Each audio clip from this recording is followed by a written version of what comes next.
ꯂꯥꯛꯂꯤꯕ ꯏꯆꯦ ꯏꯆꯥ ꯏꯅꯥꯎ ꯃꯌꯥꯝ ꯄꯨꯝꯅꯃꯛꯄꯨ ꯀꯔꯦꯝꯅꯖꯕ ꯅꯠꯆꯗꯦ ꯑꯩꯈꯣꯏꯅ ꯄꯥꯊꯣꯔꯛꯄ ꯑꯁꯤꯗ ꯁꯣꯏꯈꯤꯕ ꯂꯥꯟꯈꯤꯕ ꯌꯥꯎꯔꯕꯁꯨ ꯃꯌꯥꯝ ꯄꯨꯝꯅꯃꯛꯅ ꯑꯄꯪꯕ ꯅꯅꯥꯎꯅ ꯈꯟꯅ ꯉꯥꯛꯄꯤꯌꯨ ꯍꯧꯖꯔꯛꯑꯒꯦ ꯑꯩꯈꯣꯏꯒꯤ ꯁꯨꯝꯗ꯭ꯔꯪ ꯄꯥꯎ ꯅꯣꯡꯃꯩ ꯀꯥꯞꯐꯝ ꯃꯦꯂꯦꯟꯖꯦꯜ ꯍꯥꯏ ꯐꯗ꯭ꯔꯛꯅ ꯃꯅꯤꯄꯨꯔꯤꯗ ꯄꯥꯎ ꯐꯥꯖꯔꯤ ꯃꯁꯥꯅ ꯃꯁꯥꯕꯨ ꯔꯣꯀꯤꯅꯤ ꯍꯥꯏꯖꯕ ꯅꯨꯄꯥ ꯑꯃ ꯐꯥꯔꯤ ꯑꯂꯣ ꯑꯂꯣ ꯍꯥꯏꯔꯤꯕ ꯂꯩꯅꯥ ꯑꯃ ꯁꯟꯗꯣꯔꯛꯄꯗꯒꯤ ꯇꯤꯆꯝ ꯍꯥꯏ ꯁ꯭ꯀꯨꯜꯒꯤ ꯁ꯭ꯇꯥꯐꯁꯤꯡ ꯃꯤꯄꯥꯏꯅꯔꯤ ꯄꯥꯎ ꯃꯆꯥ ꯀꯥꯏꯅ ꯄꯤꯖꯔꯤ ꯇꯥꯅꯤꯡꯗ꯭ꯔꯁꯨ ꯇꯥꯕꯤꯌꯨ ꯀꯔꯤꯁꯨ ꯇꯧꯕ ꯉꯝꯃꯣꯏ ꯇꯤꯆꯔꯗꯤ ꯌꯥꯎꯅꯤ ꯍꯥꯏꯗꯨꯅ ꯊꯣꯛꯂꯛꯄ ꯃꯁꯥꯅ ꯃꯁꯥꯕꯨ ꯔꯣꯀꯤꯅꯤ ꯍꯥꯏꯖꯕ ꯅꯨꯄꯥ ꯑꯃ ꯉꯔꯥꯡ ꯅꯨꯃꯤꯠ ꯌꯨꯡꯕ ꯄꯨꯡ 3 ꯇꯥꯔꯛꯄ ꯃꯇꯝꯗ ꯇꯤꯆꯝ ꯍꯥꯏ ꯁ꯭ꯀꯨꯜꯒꯤ ꯇꯣꯏꯂꯦꯠ ꯃꯅꯥꯛꯇꯒꯤ ꯐꯥꯔꯦ ꯃꯁꯥꯅ ꯃꯁꯥꯕꯨ ꯔꯣꯀꯤꯅꯤ ꯍꯥꯏꯖꯕ ꯅꯨꯄꯥ ꯑꯁꯤꯗ ꯔꯣꯀꯤ ꯁꯥꯕꯗ ꯆꯪꯕ ꯁꯝꯆꯦꯠ ꯃꯤꯡꯁꯦꯟ ꯐꯤꯌꯥꯔ ꯂꯚꯂꯤ ꯑꯃꯗꯤ KGF ꯆꯦꯞꯇꯔ 1ꯒꯤ CD ꯀꯦꯁꯦꯠ ꯐꯪꯂꯦ ꯍꯥꯏꯔꯤ ꯃꯁꯥꯅ ꯃꯁꯥꯕꯨ ꯔꯣꯀꯤꯅꯤ ꯍꯥꯏꯖꯕ ꯅꯨꯄꯥ ꯑꯁꯤꯗ ꯊꯤꯕ ꯍꯨꯝꯕꯒꯤ ꯊꯕꯛ ꯇꯧꯔꯛꯄꯒꯤ ꯃꯇꯨꯡ ꯏꯟꯅ ꯃꯍꯥꯛꯅ ꯃꯈꯨꯠ ꯌꯦꯠꯀꯤ ꯄꯥꯝꯕꯣꯝ ꯑꯗꯨ ꯊꯥꯡꯗꯣꯔꯛꯇꯨꯅ ꯎꯠꯂꯨꯕ ꯃꯇꯝꯗꯗꯤ ꯃꯈꯨꯠ ꯌꯦꯠ ꯊꯪꯕꯗ I am Rocky ꯑꯗꯨꯒ ꯑꯣꯏ ꯊꯪꯕ ꯈꯨꯗꯥꯡꯗꯅ I love you Miss Urmika ꯊꯥꯔꯝꯕ ꯊꯦꯡꯅꯔꯦ ꯍꯥꯏꯔꯤ ꯅꯨꯄꯥ ꯑꯗꯨ ꯃꯁꯛ ꯃꯃꯤꯡ ꯈꯪꯗꯣꯛꯄ ꯉꯝꯗ꯭ꯔꯤ THS ꯃꯍꯩꯀꯣꯜꯒꯤ ꯀ꯭ꯂꯥꯁ 9ꯒꯤ ꯃꯣꯛꯇ ꯍꯧꯖꯤꯛ ꯊꯝꯂꯤ ꯃꯥꯂꯦꯝ ꯁꯤꯟꯕ ꯊꯨꯡꯅ DJ 22ꯒꯤ ꯆꯩꯊꯦꯡ ꯐꯪꯂꯤꯉꯩ ꯆꯩꯔꯛꯁꯤꯗ ꯈꯪꯍꯧꯗꯅ ꯃꯅꯤꯄꯨꯔꯗ ꯑꯣꯂꯥ ꯀꯧꯕ ꯂꯩꯅꯥ ꯑꯃ ꯁꯟꯗꯣꯔꯛꯄꯗꯒꯤ ꯇꯦꯛꯁꯝ ꯍꯥꯏ ꯁ꯭ꯀꯨꯜꯒꯤ ꯁ꯭ꯇꯥꯐꯁꯤꯡ ꯃꯤꯄꯥꯏꯅꯔꯦ ꯍꯥꯏꯔꯤ ꯄꯥꯎ ꯑꯁꯤꯅ ꯃꯈꯥ ꯇꯥꯅ ꯍꯥꯏ ꯑꯣꯂꯥ ꯍꯥꯏꯔꯤꯕ ꯂꯩꯅꯥ ꯑꯁꯤ ꯅꯨꯄꯤ ꯃꯆꯥꯁꯤꯡꯗꯅ ꯍꯦꯟꯅ ꯅꯥꯒꯟꯕ ꯂꯩꯅꯥꯅꯤ ꯍꯥꯏ ꯃꯔꯝ ꯑꯁꯤꯅ ꯂꯩꯅꯥ ꯑꯁꯤꯗꯒꯤ ꯉꯥꯛꯊꯣꯛꯅꯕꯒꯤꯗꯃꯛꯇ ꯁ꯭ꯀꯨꯜ ꯈꯨꯗꯤꯡꯒꯤ मागी प्रिंसिपालना लुचिंगदुना नुपी मचासिंगबु इकाई खंगनब टिका थादोकदबनी हाइदुना निमिसिंगु चाबा मिफम अमदा हक्सेल निंगोलगी मंचालोई श्रीमती एम जुलियाना फोंदोखरा श्रीमती एम जुलियागी वारोल असिबु पेलदुना भारत की प्रधानमंत्री नरेंद्र मोदी ओजा असिबु इकाई खुमनब उट्पा ओइना भारत की प्रजा पुनमक्ता लागिब सितंबर की तारीख 18 की पुंग 10 तारकप मतमदा मियोय अनि माय ओनसिनदुना लमिनरगा थंबाल ममन खुदोन तमनरब मतुंगदा खजाइदा खुबांगना अममुक थाबियु हाइदु अपील तवरबी साबना मयुमदा हाउना मतोंता सारगा WhatsApp Facebook ता फोटो थागनलगा मयाम सासिलाउ हाइबगी कॉम्पिटिशन दा युम्बु ओइरिबा मणिपुर हौजिसु मांजिल थादुना चली मणिपुर की चीफ मिनिस्टर श्री नोंथोंबम बिरेन की ममिंगसी मेथुन चक्रवर्ती नत्रगा खतला खोमै ओलगनी हाइदुना चीफ मिनिस्टर श्री नोंथोंबम बिरेन मसामंगना फोंदोरगी लोइना अतेंबा ब्रेक अमतंग लौमिनसी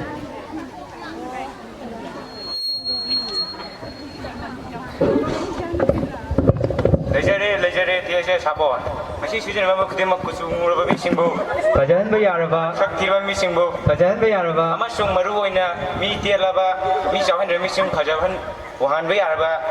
अदुगुंबा साबोन मखल मखंगनी मसी थाजा बिद्रगा अखोइगी क्लास 9 की नोंदमबदा यंबियु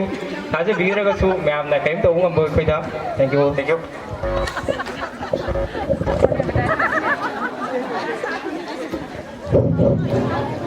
ब्रेक की मखा सथजरपोइना हौजिक मयामदा अमुक पाउ खुदोल तमजगी मणिपुर की मंत्री मंडल चौखनबगीदमक्ता कोयला दोजर थुगलगनी हाइखर सेकेलेंगी खोंग्राउ सेट टेक्सम हाई स्कूल की ओजा सिंह मयुम द ट्रांसफर तौरगनी हाइबाजी सारसना तोयरमला ngarang ahing tumbada mang ude haibi anong upi leisabi ama hayeng melada puthokadori mayam yengbi hauro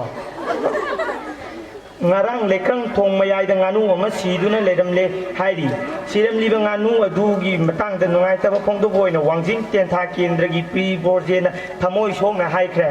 nganu adu mathau mangam pangthok lagumti HSS ki mai kolgi class 10 gi nupa masa sing da sarak tamnaba pi kan si haikre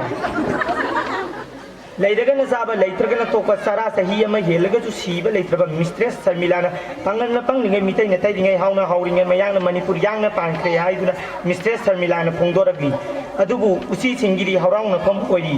मयांगना असापो साबदा अखोइना साबदा पेलगनी हाइदुना ngasiदगी हौना Kangla ममांगदा Bumla थादुना हराउफा फोंदोखरे हाइदी बाजार अलू खोक्तब योली हाइदुना पुलिसना थीब हुंबगी थबक चत्थरुबा मतमदा मलवारी दुकान खरा फारे हाइदी ngasi sama ga mangarak suba sumang lela association na sinjarakpa ayen na thau tanabagi thoram ngasi losinkhre losinbagi thoram maduda makong mathang taraklaba singda mana matum yengthokpagi thoram amasung pangthokre makong mathang taraklaba sing aduri nuzagi kairaba khuning da takpa da segairaba mopak phidak na hanba aduga ani subadana kai matu thibana ani suba ta ki hari adubu ahum subadi laikide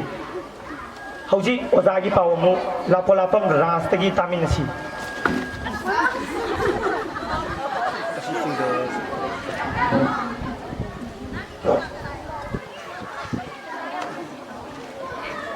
hobirasi akhoi ozagi paw guna larik takpadagi sak changdaba ozadiri satrasing wagera sigera aiji larik takhokdaba yade oza mane ngamba Post kai kini khajaba Miss Dashna Ingaw ngaw na oza oiba yadabra Miss Unika Satra pohaudragadi ahing tumba yadaba oza Devdas Oza le sabina ki eba henba yaponte Madam Santibala Satra singbu phani hairabadi laibakta nate kokse pura phal lage oza headmaster Aisu satra singbu phani hairabadi lawai kokse loina phalage oza utam nongmagi chatra singda khadang thada hojagadi sak maru amata changdaba oza kuldi aidi adu oda khangde class to oi hodaba yade oza kanano di khangdre aidi nagera sigera nongmata orabasu angangsingda angka takpik takani sarmilan matang sida ko kisuna panguja Thank you Dr. NS Patil for their performance on Sundrangi Pao and some comedy